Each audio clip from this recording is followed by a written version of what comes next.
जी अस्सलाम वालेकुम। उम्मीद है कि आप सब लोग खैरियत से होंगे। कल जो रेस्क्यू ऑपरेशन हुआ जिसमें बच्चों को भी बचाया गया, उस हवाले से ये खबर आप सामने देख सकते हैं कि रेस्क्यू ऑपरेशन कौन कर रहा है। दिन भर इसके ऊपर बहस होती रही। क्या बहस होती रही उसकी तफसीलात में मैं आऊँगा, लेकिन पहले कुछ और खबरें वो मैं आपसे शेयर करता हूँ, उसके बाद इसके ऊपर हम आते हैं। ये बड़ी इंपॉर्टेंट चीज़ है कल जो पाकिस्तान के अंदर होता रहा। अच्छा, पहली खबर ये है जनाब के सदर मुमलिकत ने एक नए अफसर को जब तैनात करने के लिए कहा, तो ये खबर सामने आप देख सकते हैं। इस खबर के मुताबिक 22 ग्रेड की सरकारी अफसर ने सदर मुमलिकत की सेक्रेटरी बनने से माजरत कर ली। आपको पता है वो जो ट्वीट का मामला है, सदर ने कहा मैंने उन बिल्स पे दस्तखत नहीं किए, और सदर मुमलिकत आरिफ अलवी के सेक्रेटरी की तैनाती का मामला उस वक्त नया रुख इख्तियार कर गया जब सदर की जानिब से नामजद हुमैरा अहमद ने सदर की सेक्रेटरी बनने से माजरत कर ली। अच्छा, इसको डॉन न्यूज़ भी रिपोर्ट कर रहा है। अगर आप डॉन को देखें, तरमीमी बिल्स के तनाज़े के बाद ब्यूरोक्रेट सेवाने सदर में तैनाती से वो गुरेजा हैं, मतलब वो हिचकिचा रहे हैं, वहाँ नहीं जाना चाहते। अच्छा, डॉन अखबार की रिपोर्ट के मुताबिक ज़राए ने बताया कि सदर को बज़ाहिर एक बगावत जैसी सूरत हाल का सामना है। अब इसमें पहला क्वेश्चन ये है कि ये जो अफसरान हैं जो सदर के साथ तैनात नहीं होना चाहते, इस हवाले से आइन और कानून क्या कहता है? क्या कोई भी अफसर अपनी मर्जी से कह सकता है मैंने इसके साथ तैनात नहीं होना या उसके साथ तैनात नहीं होना? और जो डॉन ने कहा कि जी बगावत जैसी सूरत हाल का सामना है, जी सूरत हाल का सामना नहीं है, ये तो बगावत ही। अगर कोई कहे कि मैं सदर मुमलिकत को सर्व नहीं करना चाहता, पाकिस्तान का जो आइनी सरबराह है मैं उसको सर्व नहीं करना चाहता, मैं उसके ऑफिस में नहीं जाना चाहता, तो फिर उसकी क्या आइनी और कानूनी पोजीशन होगी उस अफसर की, उस ब्यूरोक्रेट की? पर इससे आप अंदाज़ा लगा लें कि मुल्क का सदर जो है वो कह रहा है कि इस अफसर को तैनात करो, और वो अफसर आगे से फरमा रही है कि मैं तो वहां पे जाना नहीं चाहता। इससे आप अंदाजा लगा लें कि चीजें किस नहज के ऊपर हैं। अब इसका कानूनी इसमें क्या मसाइल हैं, क्या कोई अफसर ये इनकार कर सकता है, उसकी तफसीलात हो सकता है आने वाले दिनों में मजीद चीजें सामने आएँ। दूसरी तरफ जो chief justice Islamabad high court हैं, उनके खिलाफ चेयरमैन पीटीआई ने सुप्रीम कोर्ट से रुजू कर लिया है। उन्होंने अपनी दरख्वास्त में मौक़िफ़ इख्तियार किया है कि जनाब इस्लामाबाद हाई कोर्ट मेरे खिलाफ तमाम मुकदमात की सुनवाई से रोका जाए। इस्लामाबाद हाई कोर्ट को मुकदमात मेरे जो हैं या तो पेशावर या लाहौर हाई कोर्ट में मुंतकिल किए जाएँ।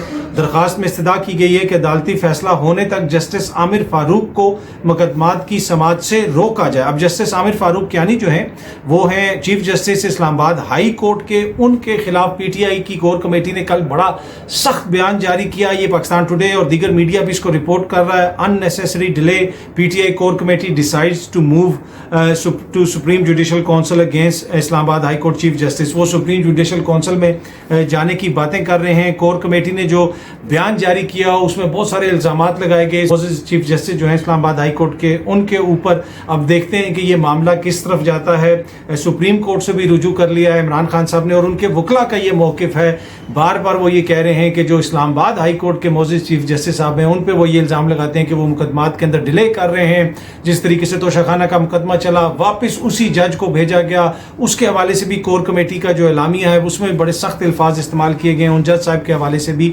अब इसका आगे कानूनी हल क्या निकलेगा, इसलिए कि मामला तो ये कानूनी है। देखते हैं कि आगे चीज़ें किस तरफ जाती हैं। सुप्रीम कोर्ट में तो ये मामला पहुंच चुका है और वहाँ पे जो इस्तदा की है वो भी मैंने डिटेल्स आपके साथ शेयर कर दी। अच्छा, इस तमाम तर सूरत हाल के अंदर जहाँ पे ऐवान सदर के अंदर आपको बहरान नज़र आ रहा है, मीडिया लिख रहा है कि सदर को बगावत का सामना है, मुल्क के क्या हालात हैं, सियासी कशमकश हो रही है, उस तमाम पिक्चर के अंदर आप देखें तो मुल्क की जो इकॉनमी है जिससे आम लोग मुतासिर हो रहे हैं वो किस नहज पे पहुंच चुकी है। बिजली के बिलों में इजाफी चार्ज वसूल किया जाएगा। सार्फिन से जुलाई में इस्तेमाल शुदा बिजली पर ₹2.07 इजाफी वसूल करने की दरख्वास्त। अब जो बिजली इस्तेमाल कर चुके हैं उसके ऊपर भी इजाफी जो है चार्ज करने की बात की जा रही है कि उसका भी आप देंगे कि जनाब जो पहले इस्तेमाल कर ली थी अब उसके ऊपर भी ये जो रकम है वो अदा की जाए। और बिजली के जो बिल आएंगे अगस्त के महीने में, उससे आप खुद अंदाज़ा लगा लेंगे कि कितनी बिजली सस्ती हुई है या कितनी महंगी हुई है, इकॉनमी की हमारी क्या सूरत हाल है।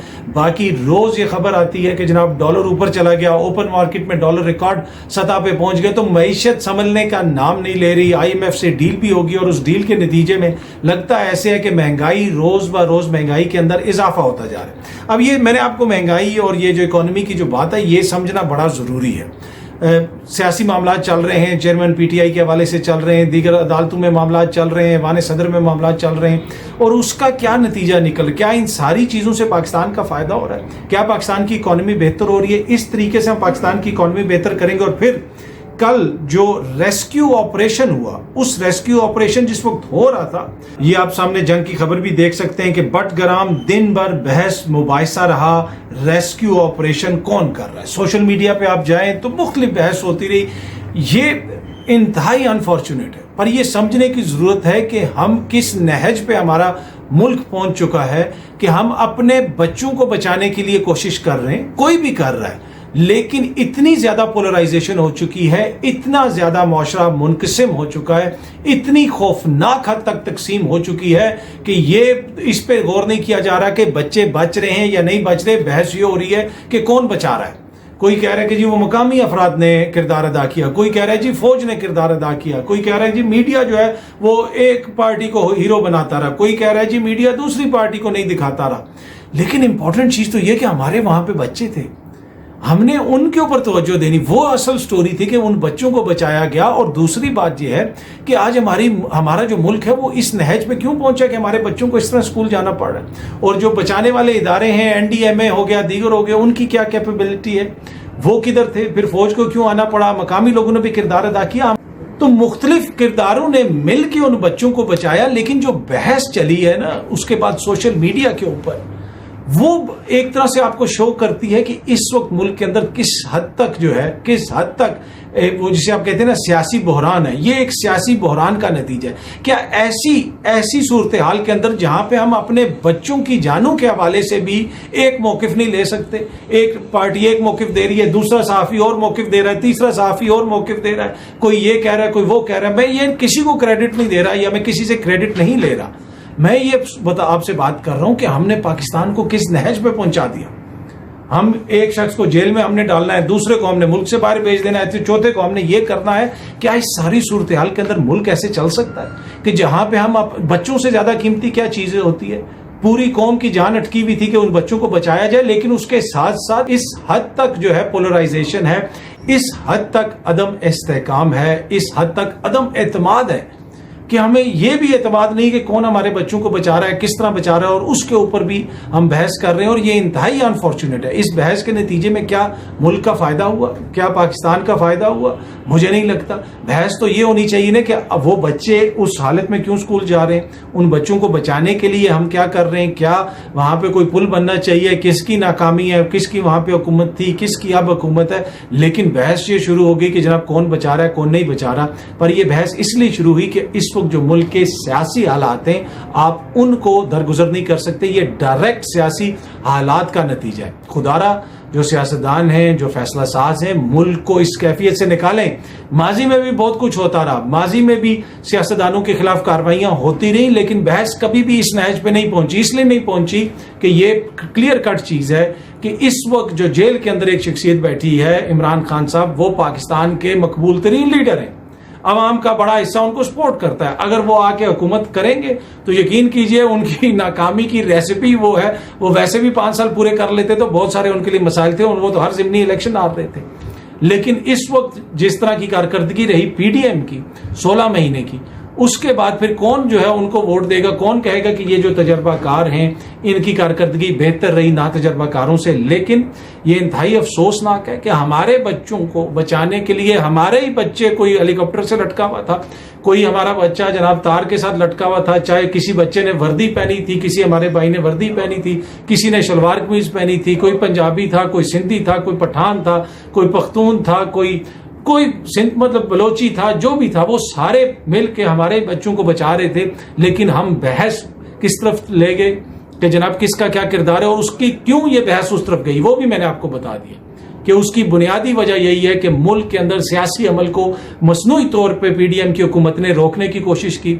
2 सूबों के अंदर इंतखाबात नहीं करवाए, अब अगेन हम इंतखाबात को डिले कर रहे हैं, सियासी मुखालफिन को निशाना बना रहे हैं। खुदारा इस कैफियत से मुल्क को निकालें। जब तक ये सूरत हाल होगी कि जब हम अपने बच्चों की जिंदगियों के ऊपर मुतफिक नहीं हो सकते तो किसी मौशी पॉलिसी पे, किसी सियासी पॉलिसी पे हम क्या मुतफिक होंगे। लेकिन हम सबको सोचने की जरूरत है इसके ऊपर कि इस हद तक बहस को ना लेके जाएं, माहौल को बेहतर करें। और उसमें मेन किरदार फैसला साजों का है, सियासी जमातों का है, हुक्मरानों का है जो इस वक्त मुल्क के ऊपर हुक्मरानी कर रहे हैं। आखिर में एक खबर मैं आपके साथ छोटी सी शेयर करना चाहता हूँ, वो बड़ी इंपॉर्टेंट खबर है کہ ایک طرف جہاں پہ ہم اپنے بچوں کی زندگیوں کے حوالے سے جناب بحث کرتے رہے کہ کون کر رہا ہے، میں جس طرح میں نے پہلے بھی کہا کہ میں قطع نظر اس کے کہ کون کس کو کریڈٹ دے رہا ہے، میں نے اوور آل جو سچویشن ہے اس پہ بات کی. یہ سامنے آپ خبر دیکھ سکتے ہیں، رحم دل خاتون نے اپنے گھر کو ہمنگ برڈ اسپتال میں تبدیل کر دیا. یہ کوئی میکسیکو کی خاتون ہے، ان کو کینسر ہوا. کینسر سے جب وہ بیمار تھیں تو وہ ایک دفعہ جا رہی تھیں، ان کے شوہر کا بھی انتقال ہو چکا تھا اور وہ خود آنتوں کے کینسر کا شکار ہو چکی تھیں. انہوں نے دیکھا سڑک کے اوپر ایک ہمنگ برڈ کو دیکھا اور اس کی آنکھ زخمی تھی. انہوں نے اپنی کسی ویٹرنری جو ان کے جاننے والا ڈاکٹر تھا اس کو فون کیا کہ اس کا کس طرح علاج کیا جا سکتا ہے. تو اس کو دیکھ کے ان کو ترس آ گیا اور پھر انہوں نے کہا کہ میری زندگی اب کتنی. انہوں نے اپنے گھر کو ہی پورا ان برڈز کے لیے ایک اسپتال بنا دیا یا ایک طرح سے ان کے لیے سینٹر بنا دیا کہ اس نے دیکھا کہ وہ اللہ کی جو مخلوق ہے وہ زخمی ہے، اس کے دل میں رحم آیا. ٹھیک ہے، یہ ہم بچپن سے اپنی سنتے آئے ہیں، ہمیں بچپن سے یہ چیزیں پڑھائی بھی جاتی ہیں کہ کس طریقے سے جانوروں کے ساتھ بھی اچھا سلوک کرنا ہے، انسانوں کے ساتھ بھی اچھا سلوک کرنا ہے، حقوق العباد کا کس طرح خیال رکھنا ہے. لیکن کیا ہم ان ساری چیزوں پہ عمل پیرا ہوتے ہیں؟ یہ بڑی ایک جو ہے نا امپورٹنٹ سٹوری ہے. ہمیں رحم دل ہونا پڑے گا، چاہے ہمارے جو کمزور طبقات ہیں ان کے حوالے سے جس قسم کا واقعات جڑاوالا میں پیش آئے، اس سے پہلے بھی واقعات پیش آتے رہتے ہیں. جس طرح ہم اپنے جانوروں کے ساتھ سلوک کرتے ہیں، ایک ہاتھی ہم نے مار دیا، دوسرے کو باہر والے آ کے لے گئے. ہم 24 کروڑ لوگوں کو آ کے باہر سے لوگ بتاتے ہیں کہ یار جانوروں کو کیسے لک آفٹر کرنا ہے، ہمیں اتنا بھی نہیں پتا. لیکن یہ جو اس خاتون کی سٹوری ہے، دنیا بھر میں ایسی بہت سی سٹوریاں ہیں اور اس سٹوری کے اوپر ہم سب کو بھی سوچنے کی ضرورت ہے. تو ہمارے سینوں میں بھی ایسا ہی دل ہے جیسا اس خاتون کے سینے میں ہے. ہمیں بھی تھوڑی سی رحم دلی کے ساتھ چیزوں کو بھی دیکھنا پڑے گا، ہر چیز کو دیکھنا پڑے گا، کس طرح چیزوں کو بہتر کر سکتے ہیں، کیسا اپنا کردار ادا کر سکتے ہیں. اور سب سے بڑی بات جو میں نے پہلے بحث بتائی نا، وہ ریسکیو کے اوپر بھی جو بحث ہوتی رہی، جو سب کچھ ہوتا رہا، کوئی کریڈٹ لینے کی کوشش کرتا رہا، کوئی کریڈٹ دینے کی کوشش کرتا رہا، کوئی کریڈٹ چھیننے کی کوشش کرتا رہا. ہم سب کو رحم کرنا پڑے گا اس ملک کے اوپر. اگر ہم نے رحم نہ کیا تو پھر چیزیں بہت آگے چلی جائیں گی. تو میرے خیال میں ہم سب کو سوچنے کی ضرورت ہے اور ایک پازیٹیو کردار ادا کرنے کی ضرورت ہے. بہت جلدی آپ سے دوبارہ ملاقات ہوگی. Thank you so much.